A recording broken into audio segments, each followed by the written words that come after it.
యెహోవా దీవించి కాపాడునుగాక.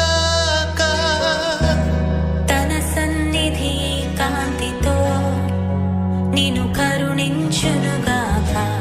నీ వైపు తన ముఖమును చూపి